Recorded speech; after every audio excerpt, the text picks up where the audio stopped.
It is a remarkable twist of fate that Game of Thrones, the biggest TV phenomenon of recent times and perhaps the most influential show of the 2010s, has spent its afterlife being considered something of a failure. This is not true, of course. Just take the array of desperate attempts to make the next Game of Thrones. But the show's final season, criticized by many for feeling rushed and truncated, does hang heavy over its first spin-off series, House of the Dragon.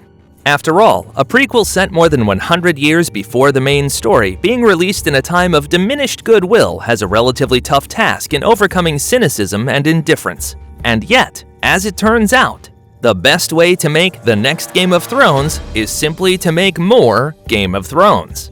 If you want to participate in our Funko Pops giveaway and win the book Fire and Blood, from which the House of the Dragon was adapted, you just have to subscribe to this channel and like this video. Which character you think should be king and why? The winner will be revealed on November 30th. House of the Dragon is adapted from portions of George R.R. Martin's 2018 book Fire and Blood, which recounts the history of the Targaryens, the blonde-haired dragon-riding house who ruled the Seven Kingdoms of Westeros for nearly 3 centuries. As the opening text informs us, the story picks up 172 years before Daenerys Targaryen, and in the 9th year of the reign of Viserys Targaryen, Paddy Considine, a king whose line of succession is in peril. His wife Emma, Sean Brooke, is pregnant, although there is no guarantee that she will give birth to a male heir. If she doesn't, then the Iron Throne will fall to Viserys' brother, Daemon, a wild and potentially tyrannical ruler played with deliciously dark panache by Matt Smith. Or, in a break with tradition, Viserys' teenage daughter Rhaenyra, initially played by Millie Alcock, whose claim is destined to be resisted because men would sooner put the realm to the torch than see a woman ascend the Iron Throne. Over the course of the 6 episodes made available to critics, it soon becomes obvious that this line forms the spine of House of the Dragon's themes and raison d'etre.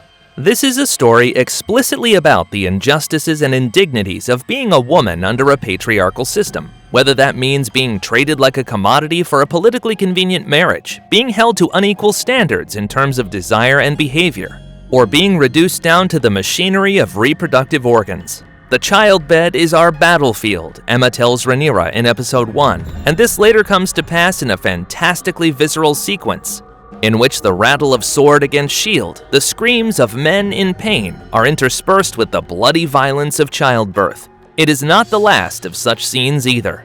In Westeros, pregnancy is a dangerous leap into the dark. House of the Dragon differs from Game of Thrones in various ways, although it is remarkable how much it initially looks and feels like a natural continuation of the show. It is a pleasure to be back in this world, to be transported so effortlessly through the evocative grandeur of its score, composed again by Ramin Djawadi, and set design, to sit through those long, talky small council meetings where someone will say something like, "My lords, the growing alliance among the free cities has taken to styling itself the Triarchy." Much like Game of Thrones' early days, it starts out measured and relatively modest, taking time to build its characters, establish their quirks, their wants, their relationships, their conflicts. It gradually maneuvers them into positions that suggest nothing but the most unavoidable bloodshed on the horizon. It's a rich, textured work, sharply written and handsomely directed, with a budget that far outstrips Season 1 of Game of Thrones. There are lavish dragon sequences from the start, for instance, while it's notable that the 3rd episode features an enormous celebratory hunt full of sets and extras. In an early Game of Thrones, a similar sequence consisted of a small group of characters in some woods, a bugbear of George R.R. Martin, who originally wrote the hunt as befitting of a king. The budget is not the only major difference between Game of Thrones and House of the Dragon, however. Showrunners Ryan Condal, a newcomer to Game of Thrones who has a close relationship with Martin, and Miguel Sapochnik, the director behind some of the show's most striking episodes, were said to be inspired by Gabriel Garcia Marquez's 1967 novel 100 Years of Solitude, which tells the story of a single family across generations. Similarly, each episode of House of the Dragon jumps forward in time, a little at first, enough for the birth of babies or to show the passing of war, but then in episode 6, it jumps 10 years into the future. It is here that the show begins to feel like a fantastical version of The Crown, as Rhaenyra is recast with the formidable Emma Darcy, and her former friend Alicent Hightower, initially Emily Carey, becomes Olivia Cook, who plays a desperate, scheming queen. In Martin's book Fire and Blood, which is written from the perspective of an archmaester putting down Westeros' history, he writes that wars often begin in times of peace.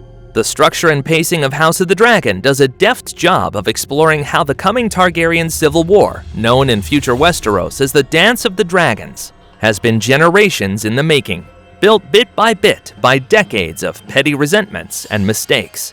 It is a treatment that makes House of the Dragon a strange beast, undoubtedly similar, at least superficially, to Game of Thrones, but distinct in ways that could prove alienating for anyone looking for the exact same kind of high. From the outset, this is a darker, more solemn, more sophisticated piece, one that lacks the broad, accessible strokes of early Game of Thrones or its vibrant, colorful characters. There is not a Joffrey to hate here or a Tyrion to root for. These people are complex in ways that can often make them opaque and challenging, perhaps even unlikable, but that doesn't mean they're not interesting. Rhaenyra, for example, initially presents herself as the Arya of the piece, a ballsy girl fighting against the system, but makes decisions that are dubious, to say the least. Similarly, it would be easy to paint Alicent, the future wife of Viserys, as the show's Cersei. She is, after all, a sly operator behind the scenes, and appears to be orchestrating Rhaenyra's downfall. But unlike Cersei, she is motivated by more than greed and ambition. She lives in perpetual fear of what will happen when her husband dies and Rhaenyra ascends to the throne.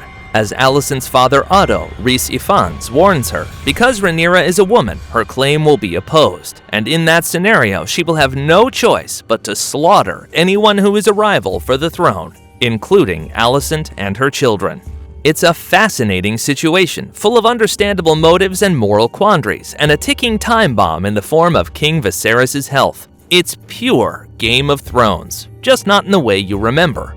Most of the episodes from here involving King's Landing revolve around Tyrion's imprisonment. After declaring he wants the matter settled in combat, it falls to Oberyn Martell, a prince with a score to settle against the Lannisters to help secure his freedom. This brings a brand new family into the fold, further complicating the politics wrapped around the shadowy underbelly of the city. Meanwhile, Arya and the Hound continue their trek across the Riverlands, eventually leading them into an encounter with Brienne and Podrick, who were tasked by Jaime Lannister earlier in the season to find the Stark children and make sure they're safe. This results in a fight between both Brienne and Sandor Clegane, one of two big one-on-one fights this season. The other sees Oberyn square off against the Mountain in one of the more dramatic moments of the season. While these storylines advance, up north, Jon feels torn between his feelings for Ygritte and his sworn oath to the Night's Watch, as the wildlings run rampant across the northern villages. They narrowly avoid a confrontation with Bran and the others, partly thanks to Bran's newfound warging abilities that sees him telepathically controlling Hodor to avoid them being caught. Their story eventually leads them north, beyond the Wall, where Bran finally comes face to face with the Three-Eyed Raven following a number of prophetic dreams.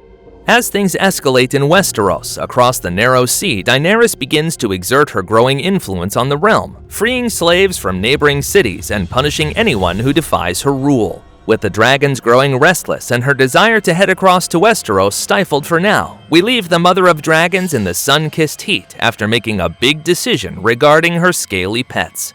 If you like our video, don't forget to subscribe to our channel, hit the bell icon, and like the video. Thank you for watching.